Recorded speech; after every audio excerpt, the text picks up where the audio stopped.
नमस्कार, जोहार। मैं हूं आपके साथ लक्ष्मी। आइए रुक करते हैं खबरों की ओर। धनबाद से इस वक्त जो खबर मिल रही है वो वकीलों से जुड़ी हुई है। धनबाद में रास्ते को लेकर दरअसल वकीलों और स्वास्थ्य कर्मियों में रार जारी है। कोर्ट कैंपस और अस्पताल कैंपस में पत्थरबाजी की घटना हुई, साथ ही स्वास्थ्य विभाग की ओर से खड़ी की गई दीवार को भी तोड़ने की कोशिश की गई। बवाल की जानकारी मिलने पर देखिए प्रशासन की टीम वहां पर पहुंची और रास्ता विवाद का समाधान निकालने की कोशिश की गई। हालांकि दोनों पक्ष के अपने अपने दावे हैं और वो उस पर अड़े हुए भी हैं। पूरी खबर आप इस रिपोर्ट में देखिए। धनबाद में रास्ता विवाद पर जारी है रार। वकीलों और स्वास्थ्य कर्मियों में संग्राम, एक दूसरे पर पत्थरबाजी का आरोप। रास्ता विवाद सुलझाने में जुटा प्रशासन। धनबाद में वकीलों और स्वास्थ्य कर्मियों के बीच संग्राम जारी है। सदर अस्पताल कैंपस से होकर गुजरने वाले रास्ते का विवाद गुरुवार को उस वक्त उग्र हो गया जब वकीलों पर स्वास्थ्य विभाग की दीवार तोड़ने का आरोप लगा। पत्थरबाजी और दीवार क्षतिग्रस्त करने का आरोप लगाते हुए प्रशासन को इसकी जानकारी दी गई। एसडीएम और डीएसपी मौके पर पहुंचे और मामले की जांच की। इस मामले में पहल करते हुए प्रशासन की ओर से 6 फीट रास्ता देने का फैसला लिया गया, जिसके बाद वकीलों ने अपनी पेन डाउन हड़ताल समाप्त करने पर विचार करने की बात कही है। एडमिनिस्ट्रेशन ने भी उनको सपोर्ट किया और उनको रास्ता दिलाया गया।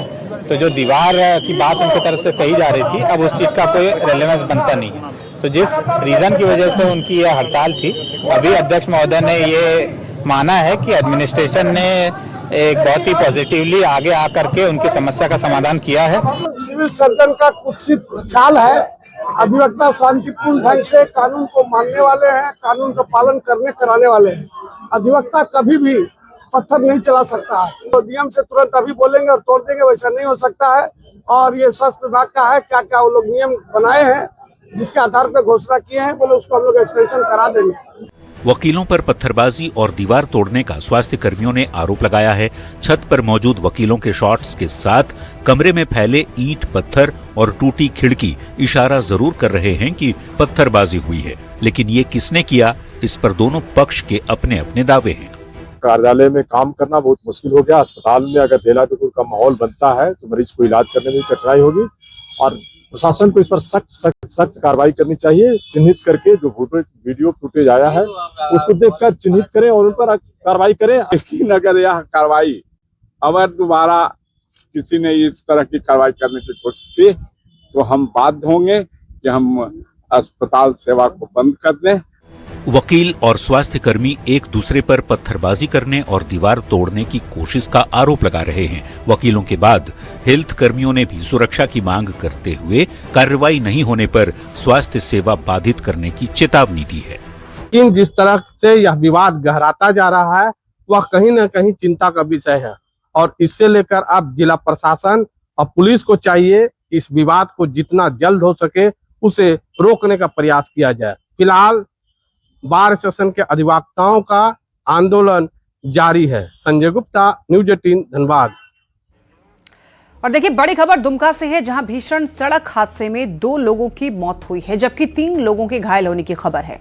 रानीश्वर थाना क्षेत्र के आसनबनी गांव के पास की ये घटना है, जहां 2 बाइक की आमने सामने से टक्कर हो गई। इसमें 2 लोगों की मौके पर ही मौत हो गई और 3 लोग घायल हो गए। घायलों की हालत गंभीर है और उन्हें इलाज के लिए अस्पताल में भर्ती कराया गया है। घटना की सूचना मिलते ही रानीश्वर थाना की पुलिस मौके पर पहुंचती है। जांच शुरू की गई है। पुलिस ने शवों को कब्जे में ले लिया है और फिलहाल मृतकों की शिनाख्त नहीं हो पाई है।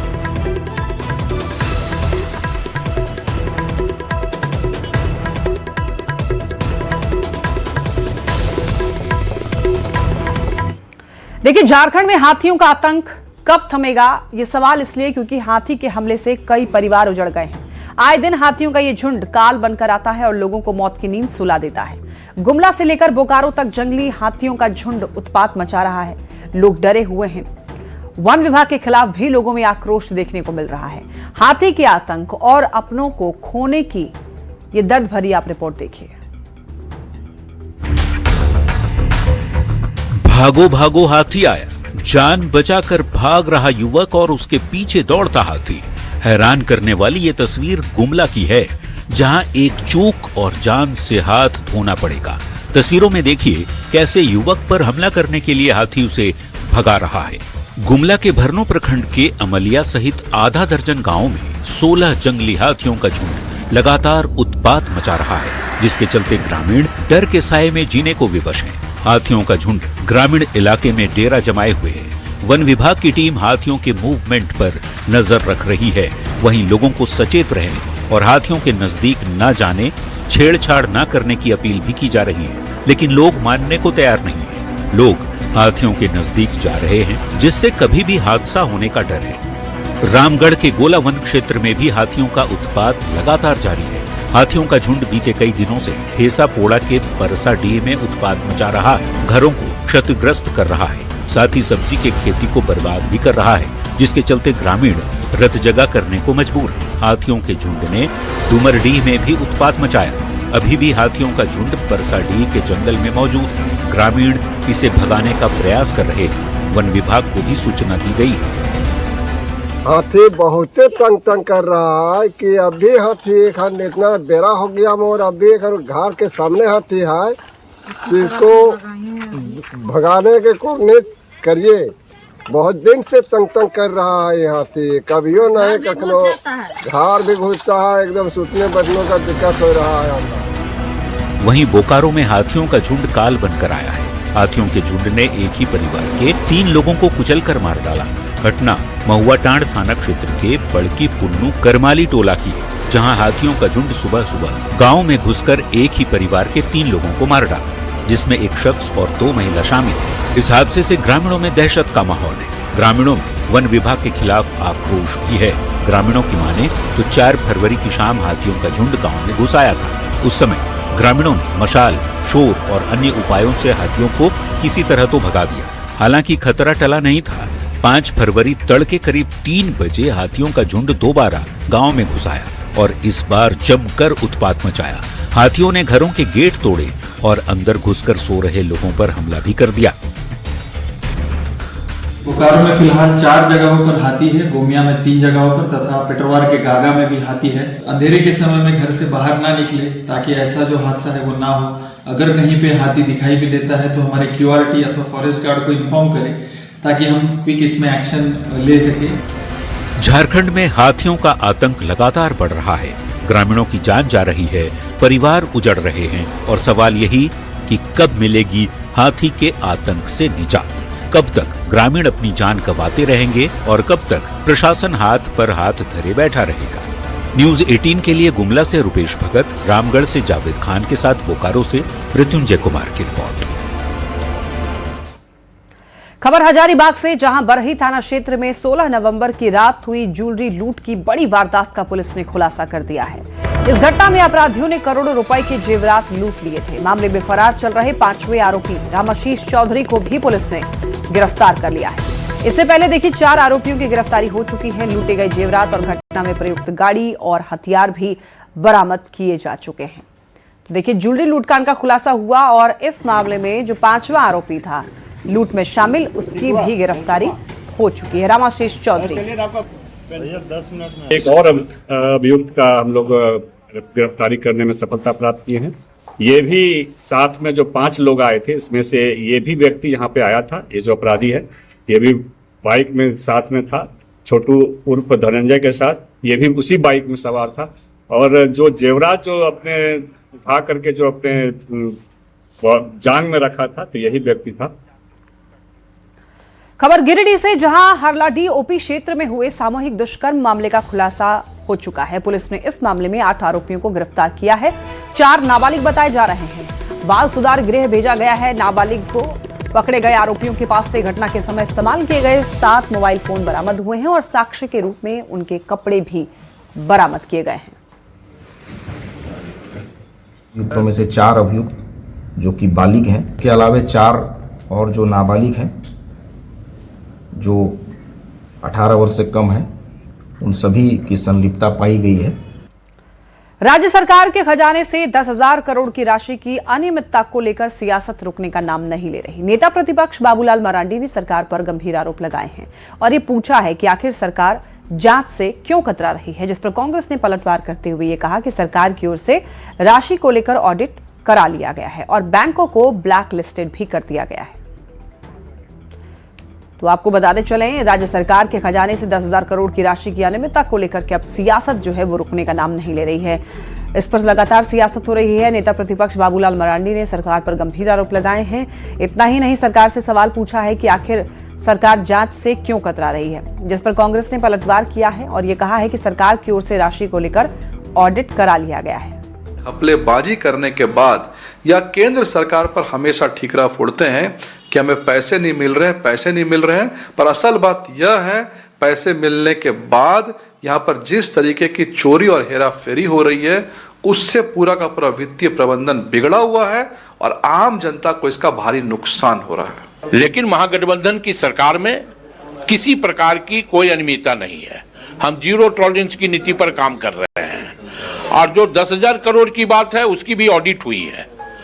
सरकार के संज्ञान में आया, सरकार ने उस पर ऑडिट करवाया और जिन बैंकों का इसमें संलिप्तता था सरकार ने उन बैंकों को ब्लैक लिस्टेड कर दिया।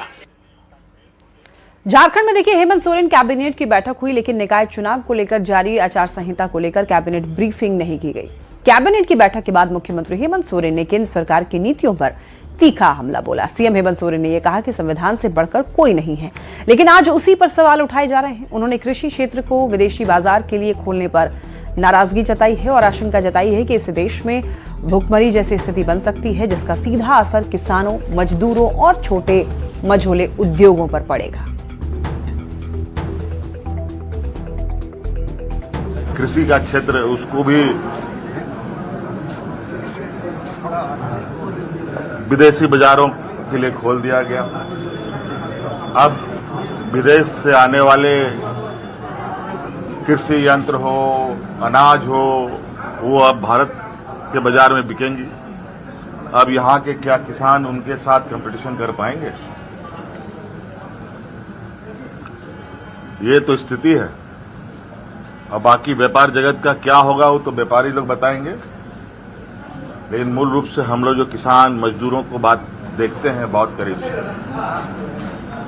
उनका क्या हस होने वाला है केंद्र की नीतियों से, और उनके नीतियों पर बात करने पर मनाही है वहां पर।